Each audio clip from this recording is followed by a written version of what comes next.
tous, bienvenue dans ce nouveau numéro de Tozobima. Aujourd'hui, je vous invite au théâtre, plus précisément à l'Institut français du Congo, où va se tenir la première de la pièce de théâtre Le Pacte de Motuba, pièce adaptée du roman Gaï ou l'affaire autochtone de l'écrivain congolais Henri Djombo. Une pièce de théâtre qui aborde plusieurs thèmes, la guerre, le vivre ensemble, la cohabitation entre peuples, des messages qui donnent à réfléchir. C'est une chance que de pouvoir assister à cette représentation. Je vous invite à me suivre.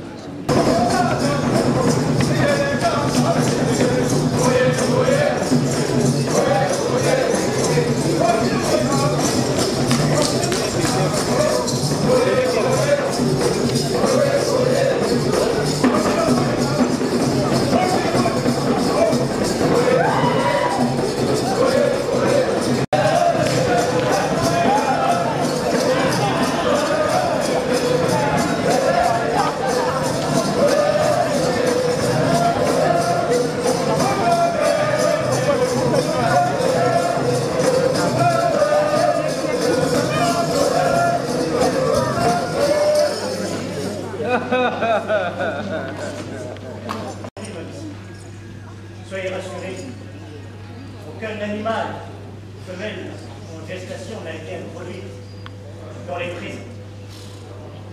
Chef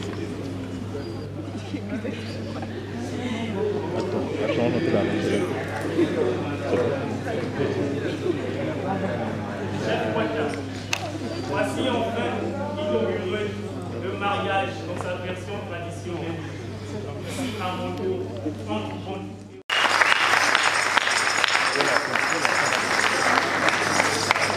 Exemple de l'unité et de la paix réclamée pour nos deux. Les célébrations se poursuivront à Motuba pour donner ouverture au mariage moderne. Ma foi, Joseph Niamou.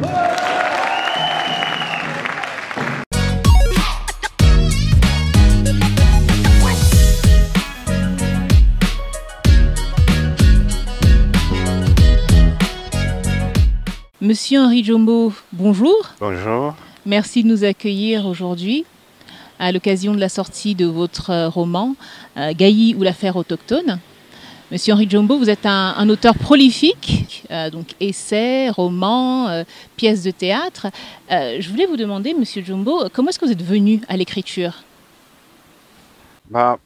Quand nous étions à l'école, nous admirions toujours des textes bien écrits par des auteurs. Généralement, c'était des auteurs français. Et on se disait que c'est la magie, qu'on ne pourrait pas s'approcher de ces choses. Il n'y a que les initiés qui peuvent écrire. Et on a grandi comme ça avec cette idée jusqu'à ce que j'arrive en seconde et qu'on me raconte une histoire sur un jeune homme qui a connu une aventure terrible à une frontière avec un pays voisin. Et cette histoire m'avait beaucoup marqué. Je me disais, un jour, je devrais l'écrire.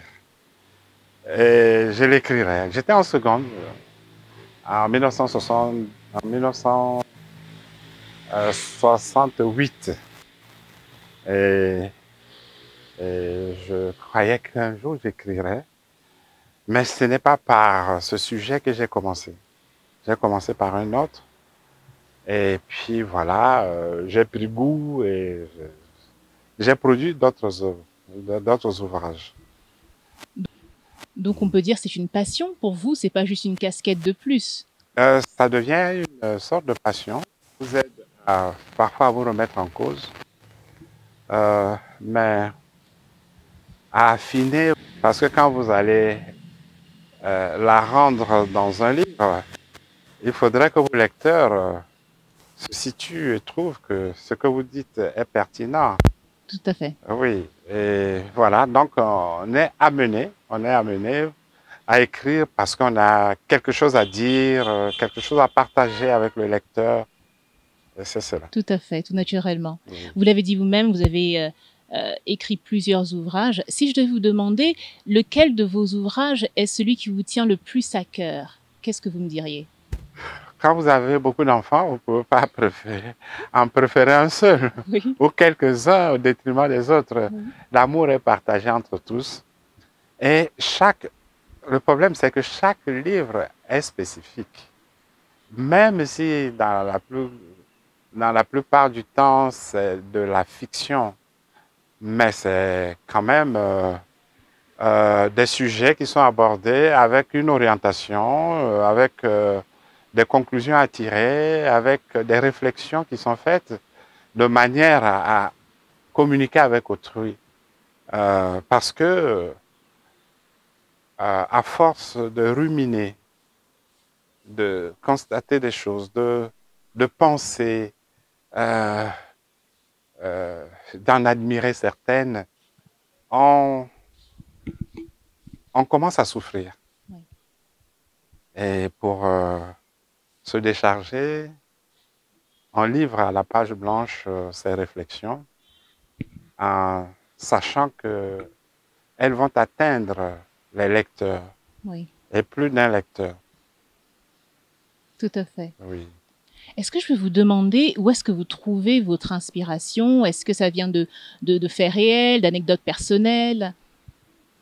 Il y a des faits réels qui vous poussent à écrire. Par exemple, mon premier roman, Sur la braise, est issu en fait d'une décision que j'ai prise de montrer à peu près pourquoi les entreprises publiques finissent par s'écrouler.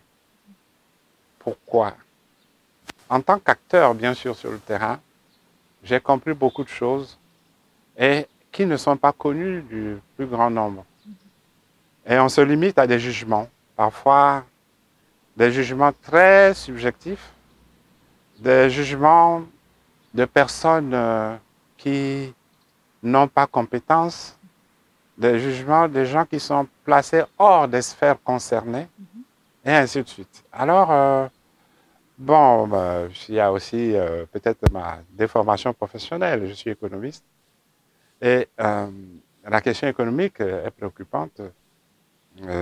Quand il s'est agi d'analyser la gestion des entreprises d'État, ben, j'ai sauté sur l'occasion et ai commencé à écrire. D'accord, je vois. Est-ce qu'il est facile de nos jours pour un écrivain congolais de se faire publier, d'être reconnu? Oh, facile, non, rien n'est facile dans la vie. Bon, on s'engage dans une démarche, dans une action, dans une activité, sans toujours savoir ce qu'on en récolte après. C'est bien vrai. Puis on écrit. On n'écrit pas en ayant en tête d'être reconnu comme un grand écrivain. Ce n'est pas ça. Ce serait d'ailleurs un objectif très, très subjectif. Oui. Alors non, on écrit parce qu'on a quelque chose à dire. Et tout ce qui est dit ne peut pas être classifié de sorte à trouver qui a dit le meilleur sujet, qui a écrit sur le meilleur sujet, qui éclaire plus la lanterne du lecteur. Non, il y a beaucoup de critères qui interfèrent. Ah, vous avez la qualité de l'écriture, vous avez l'intérêt du sujet qui est abordé, vous avez les personnages qui interviennent et qui peuvent frapper l'imaginaire. Vous avez tout cela qui participe de l'écriture et de l'appréciation que l'on en fait. Alors, donc on ne peut pas se dire, moi je veux être le meilleur écrivain, je veux être ceci, je veux être cela. Bien sûr, il existe ce qu'on appelle des concours littéraires. Bon, il y en a qui postulent à ces concours. Ils gagnent des prix, c'est bien. Bon, c'est aussi une reconnaissance qui a été établie à ce niveau-là, mais dans un cercle donné. Ça ne veut pas dire que c'est le meilleur écrivain du monde. Oui. Il y a même les prix Nobel, oui, mais il y a parfois des textes qui sont beaucoup meilleurs, et ainsi de suite. Donc, on ne peut pas là, subjectivement, dire je suis le meilleur écrivain, je suis le seul écrivain, je suis ceci, je suis cela. Non, non, non. Alors, tout est fonction de ce que l'on délivre comme message aux lecteurs, à ceux qui nous suivent, à ceux qui nous connaissent. Bon, généralement, on est vite attiré par la satire. On est attiré par la critique acerbe de ce que l'on observe.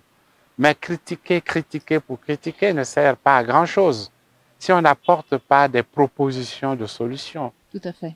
Donc, il y a tout cela aussi. Il faut que l'on trouve un intérêt à un ouvrage. Qu'apporte-t-il à la réflexion de celui qui le lit? Et ainsi de suite. Et qu'est-ce qu'il procure même à son auteur? Si vous faites des choses qui ne collent pas avec la réalité, des choses qui ne sont pas acceptées, qui sont décriées, ben vous amenez les gens à vous insulter, à ouvrir une page, à regarder et puis à mettre le livre de côté, à ne même pas vous lire du tout. Donc, c'est chaque écrivain qui aborde la question selon son style, selon sa forme, et les styles ne sont pas les mêmes. Les styles ne sont pas les mêmes. Donc, on peut aussi se créer un style qui attire. Il faut être... donc, le style fait partie des conditions d'acceptabilité d'un ouvrage. Absolument. Oui. Monsieur Djombo, vous êtes venu à l'écriture donc jeune, comme vous l'avez dit. Si vous deviez établir une sorte de palmarès des auteurs qui vous ont le plus inspiré et qui vous tiennent vraiment à cœur. Commençons par nos premières lectures. C'était sur les classiques français. Donc, vous savez comment sont organisés nos programmes scolaires. Vous avez des auteurs qui vous sont enseignés à travers des fragments de textes au fur et à mesure qu'on évolue, au primaire, puis au collège, puis au lycée. Et plus loin, lorsqu'on décide de faire des études, on ne s'oriente pas toujours vers la littérature. Donc, on va vers la science, vers autre chose, vers la philosophie. Mais on ne s'impose pas de faire les lettres pour devenir écrivain. Pas du tout. Donc, je crois que c'est chacun qui se donne un profil et qui avance dans ce profil. Tout à fait. Oui. Monsieur Djombo, votre roman Gaï... Et donc, en ce qui concerne les auteurs qui nous ont le plus marqués, écoutez, j'avoue quand même que d'abord, nous n'avions pas l'habitude de la lecture. Nous apprenions à l'école à parler français, à écrire français. C'est jusqu'à aujourd'hui la langue officielle. Tous nos enfants apprennent dans cette langue. D'autres sont allés apprendre en anglais, en espagnol, en portugais, là où ils ont évolué. Mais nous étudions les auteurs français. On retenait des belles phrases lyriques et autres des auteurs du XVIIe et surtout du XVIIIe siècle. Et c'était merveilleux quoi, de pouvoir avoir une citation. Et puis, plus tard, au collège, au lycée, c'est la même chose comme je l'ai dit. Mais on ne se fait pas un profil de littéraire d'office ni d'écrivain. Plus tard, on a lu.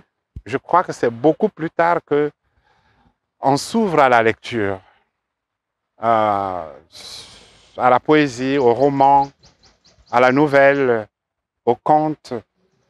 Et qu'on est le plus attiré par la lecture. Et on lit, mais là c'est pour son plaisir. Ce n'est plus par obligation de programme scolaire. Et on lit, donc j'ai lu beaucoup de classiques, je ne peux pas dire tout, hein, les classiques français. J'ai lu surtout sur la littérature africaine. Sur la littérature africaine, avec des auteurs sénégalais, ivoiriens, maliens,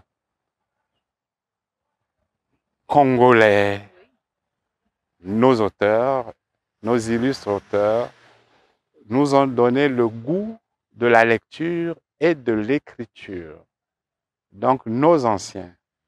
Et aujourd'hui, nos jeunes, ceux qui se sont lancés dans l'écriture, nous donnent beaucoup de matière et nous lisons avec beaucoup de plaisir leurs ouvrages.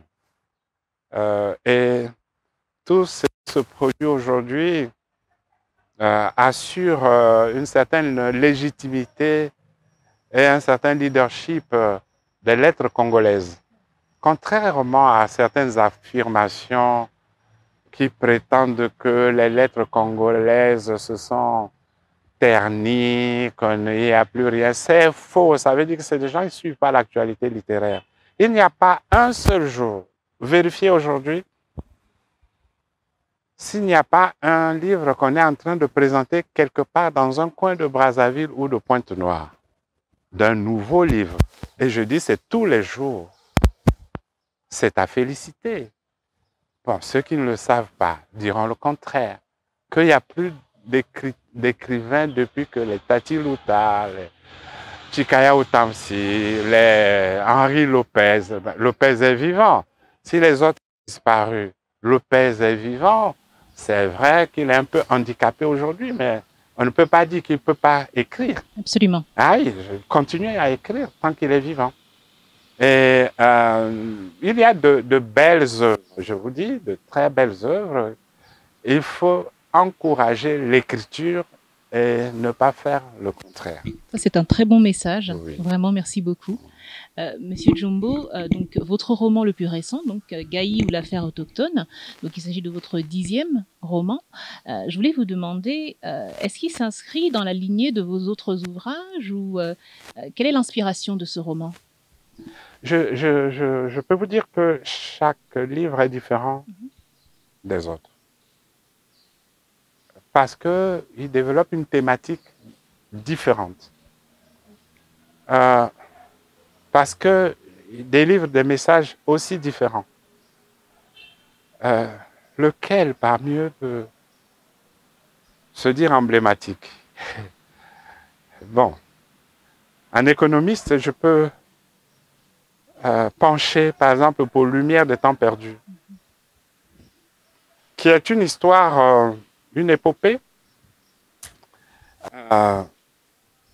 d'un pays qui traverse des moments difficiles où la démocratie n'est pas encore ancrée et subit des situations de violence politique énorme et qui finalement va déboucher sur une révolution populaire.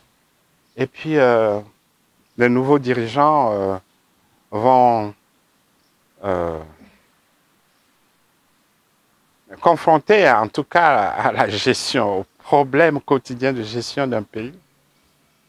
Ils vont étudier les solutions à apporter à ces problèmes et vont se lancer dans un élan, un esprit nouveau pour développer leur pays. Ils vont créer les conditions pour cela,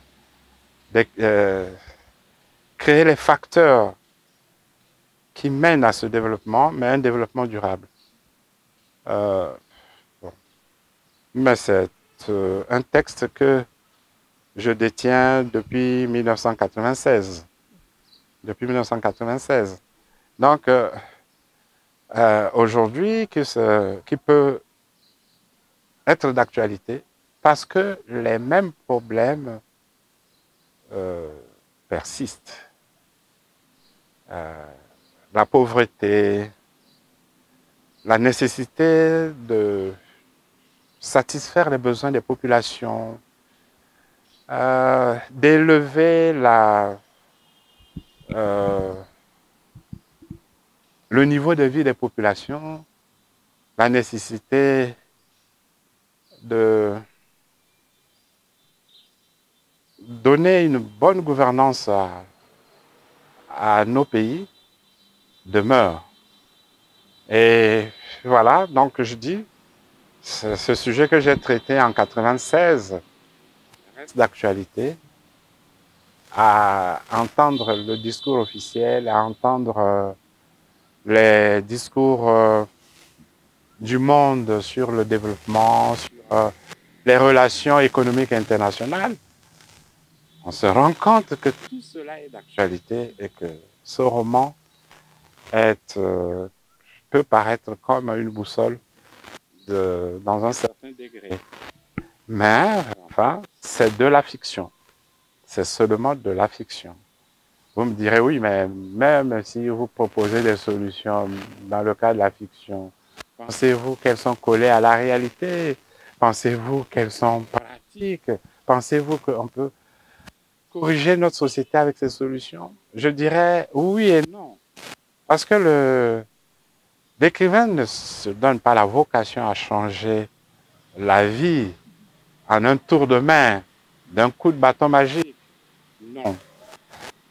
L'écrivain participe justement des transformations politiques et sociales en apportant par bribes ses réflexions et qui peuvent être partagées ou non. Et quand elles le sont, elles atteignent le plus grand nombre et peuvent participer à des changements. Mais seul, on ne peut pas provoquer un changement. Il faudrait qu'on écrive beaucoup, que l'on touche toutes les générations, qu'on touche tous les âges, pour que la conscience collective commence à bouger, à changer, à s'harmoniser pour des objectifs communs. Et aujourd'hui, ce n'est pas facile, bien sûr, de pouvoir se positionner en donneur de leçons, en celui qui sait tout. Non, ce serait très prétentieux. Voilà, mais j'ai conscience que ce sont les grandes idées littéraires qui ont amené des révolutions dans le monde. Et donc, c'est un plaisir de pouvoir participer à ce processus, mais sans jamais dire qu'on est le principal bras qui agit ou celui qui connaît le mieux, qui a les meilleures solutions. Et si on demeure dans le roman, c'est justement pour aider aussi à diversifier la réflexion sur des choses qui peuvent paraître banales, aussi banales que complexes. Donc, ce n'est qu'une contribution. Je suis d'accord avec vous, nous avons eu la chance, il y a quelques jours, d'assister à la première de la pièce Le Pacte de Motuba, pièce donc adaptée du roman Gaïou, l'affaire autochtone. Je voulais vous demander, est-ce qu'il y a une grande différence entre la pièce et le roman, hein? Vous êtes dramaturge d'ailleurs, donc est-ce que vous pouvez nous expliquer exactement où est-ce qu'il y a une différence, s'il y en a une? La différence, c'est que il y a une pièce qui est écrite, c'est un livre, mais sur la base de sa maman, qui est le roman, mais c'est deux personnes différentes et qui grandissent différemment. Alors, qui évoluent différemment. Et ici, bien sûr, l'ADN est commun. Et on parle du même sujet, sauf que il y a un livre ou un genre qui aborde les questions esthétiques, qui aborde le récit dans le respect de l'esthétique et qui obéit à des normes dans ce domaine-là et qui rend et qui donne à réfléchir à chacun qui prend connaissance du texte. Par contre, le théâtre, qu'il soit simplement écrit ou joué sur scène, est un résumé d'une situation donnée. Si le roman peut se lire pendant plusieurs jours, la pièce de théâtre se lit ou se joue dans un délai, dans un espace de temps plus court, très court. Ça peut être 45 minutes, 1 heure, 1 heure et demie. On peut aller à des pièces qui durent 3 heures. Eh bien, mais c'est un condensé de la pensée pour traduire cette pensée de l'auteur devant des spectateurs qui ne connaissent pas le roman. Avec l'avantage que si le roman nécessite parfois un minimum de conditions, d'instructions pour le pénétrer, le comprendre et disons l'étudier, le théâtre nous donne de façon crue les situations qui sont perceptibles par chacun, qui sont interprétées par chacun, selon son niveau intellectuel. Vous pouvez amener votre enfant qui a 8 ans au théâtre, il comprendra, mais demandez-lui de lire un roman à 8 ans, un roman de 200 pages, 300 pages, il trouvera que c'est un supplice. Ce n'est pas de son âge. Et donc, l'intérêt du théâtre, c'est ça. Et puis, le théâtre associe beaucoup de choses. Les drames, l'humour, la dérision, qui attire, qui amène à mieux comprendre les choses. C'est dans l'humour parfois qu'on fait passer des choses les plus graves. Donc voilà la différence entre les deux selon moi. Mais celui qui ne peut pas lire le roman, parce que le roman n'est pas accessible à tous pour plusieurs raisons, économiques ou simplement disponibilité de ce livre sur le marché, ou simplement le pouvoir d'achat qui ne permet pas d'acheter un livre. Et puis, il y a aussi des habitudes. Il y en a qui n'aiment pas lire.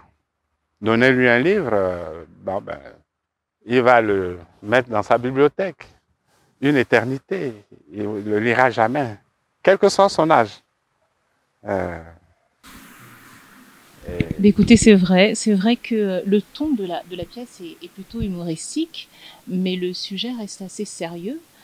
Je voulais donc vous demander, donc c'est vrai qu'il y a la guerre, donc les thèmes qui sont abordés, donc la guerre, l'entente, la cohabitation entre les peuples. Quel est le message vraiment que vous avez souhaité faire passer à travers cette pièce? Peut-être que il n'était pas décent de montrer dans les faits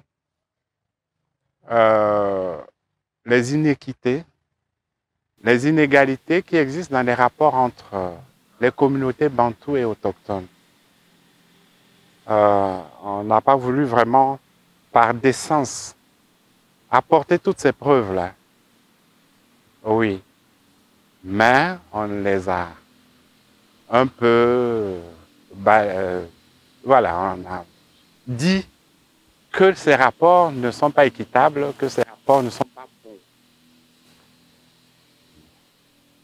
Qui sont faits d'exclusion, de mépris parfois des uns envers les autres, que ces rapports sont faits de brimades, de violence, d'exploitation de l'homme par l'homme, donc du bantou par, non, de l'autochtone par le bantou. C'est ça qui est connu au niveau mondial.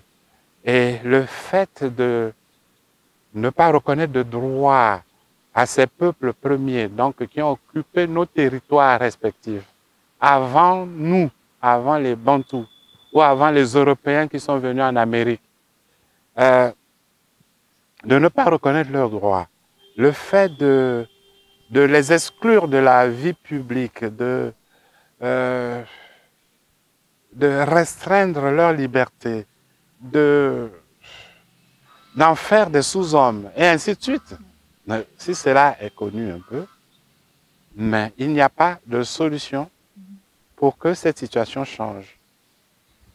Mais comment pourrions-nous apporter des changements dans le cadre de ces rapports déséquilibrés?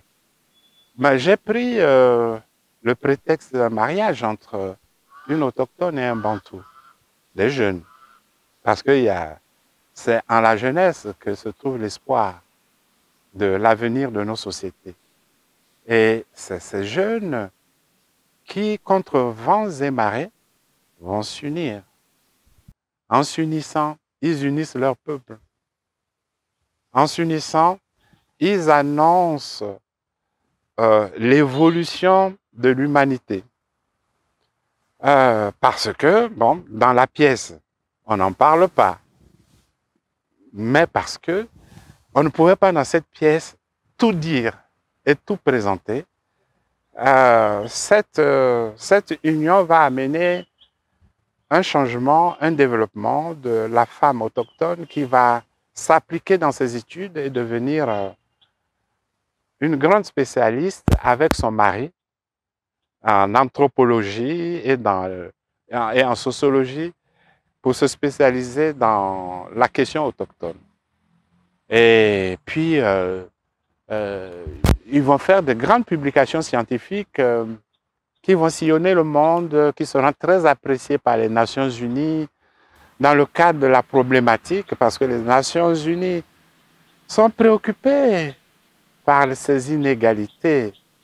Et on va découvrir qu'on a des grands experts, 2 experts, une autochtone et un bantou, qui travaillent la main dans la main, qui sont unis et qui sont la preuve de ce courant que l'on veut véhiculer dans le monde entier pour effacer les préjugés, pour effacer toutes ces situations déplorables. Donc c'est un symbole, en fait. C'est un symbole, cette union, et qui va faire que on crée les conditions du vivre ensemble par l'amour, le respect de l'autre, la considération de l'autre. Et puis finalement, nous sommes les mêmes hommes avec peut-être les mêmes aptitudes, même si elles sont différenciées. Mais nous sommes des hommes. Et personne n'accepte qu'on lui fasse ce qu'il ne voudrait pas qu'on lui fasse. Et dans ce cas, c'est une action à caractère humanitaire qu'il va falloir développer. C'est pourquoi les Nations Unies les ont recrutés pour d'abord mener des études de faisabilité et mettre en œuvre un projet universel sur la protection des droits et la promotion des peuples autochtones. Un véritable message d'espoir. Ah oui, et là, ils sont allés au plus haut niveau. Et les préjugés, les blocages qu'il y a eu contre leur union au départ et tout ça, se sont envolés pour le progrès, pour quelque chose d'autre, de nouveau, de beau. Voilà, c'est ça. Écoutez, sur ces mots de sagesse, on va terminer l'émission. Merci beaucoup Monsieur Henri Djombo. Donc la pièce Le Pacte de Motuba, inspirée, adaptée du roman Gaï ou l'affaire autochtone. J'invite tout le monde à lire ce roman parce que, comme vous dites, c'est un message qui se doit d'être répandu. Merci beaucoup. Oui, nous avons besoin de ça, de la cohésion sociale. Tout à fait. Même entre ethnies qui se sous-estiment, qui se rejettent, nous avons besoin de cette expérience pour que nous puissions être tolérants, que nous puissions être fraternels. Et voilà, c'est ça. Merci beaucoup, Monsieur Henri Djombo. Merci. Voilà, nous sommes arrivés au terme de cette émission. Merci beaucoup de nous avoir accompagnés. Merci à l'équipe de Tozobima. Merci à l'équipe du CCF. Merci à Monsieur Henri Djombo de nous avoir accueillis chez lui. On espère que cette émission vous aura plu. On espère que vous aurez passé un très bon moment. Et on vous dit à très bientôt et à très vite pour un nouveau numéro de Tozobima. Au revoir.